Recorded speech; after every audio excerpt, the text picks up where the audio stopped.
আমার নাম মোহাম্মদ মফিজুল ইসলাম। আমার নাম মোহাম্মদ মফিজুল ইসলাম, পিতা জীবিত আব্দুল আলী। আমার বাবা একজন কৃষক, আমি একটি সাধারণ চাকরি করি।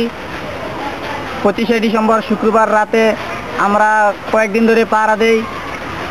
যখন শুক্রবার রাতে পাহারা দিচ্ছিলাম তখন আমরা ব্রিজ থেকে জাগরদিয়া আমাদের স্ট্যান্ডে যাচ্ছিলাম। তখন পিছন থেকে একটি গাড়ি এসে আমাদের পাশে থামালো। তখন আমরা সামনে গিয়ে দেখলাম পুলিশের লোক। তখন আমাদের দেখে পুলিশ বেরিয়ে বললো তোরা ডাকাত, বল তোরা কই ডাকাতি করতে গেছিল। পুলিশ শফিক দারগা নেমে ইকবালকে বললো, ইকবাল নাম, এগুলি ডাকাত। আমার মামা মাথায় অস্ত্র ঠেকালো, অস্ত্র ঠেকে বললো ওরা ডাকাত, ওরা পালাইবে, ওদের গাড়ি ঢুকা। তখন থাবড়ায়া গাড়ির ভিতরে নিল।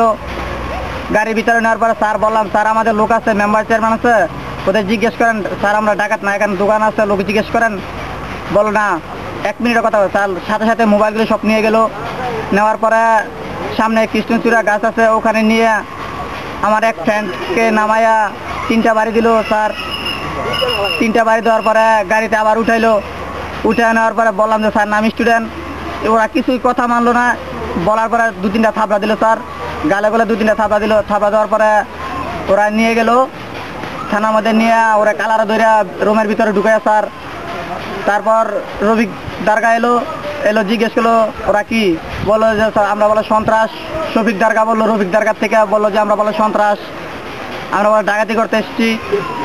তখন রফিক আর দেরি করলো না, মোটা লাঠিটা নিয়ে আমাদের সবার পিঠে এইখানে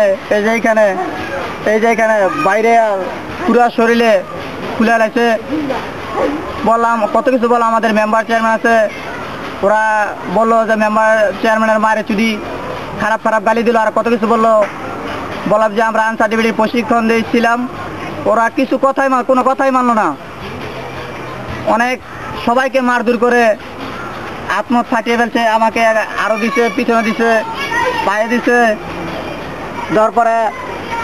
পায়ে দেওয়ার পরে বললো যে তবে এটা স্যাম্পল দিলাম, তখন সকালে দিব, অনেক তরগা পরে নাম টাম লিখে দিল স্যার।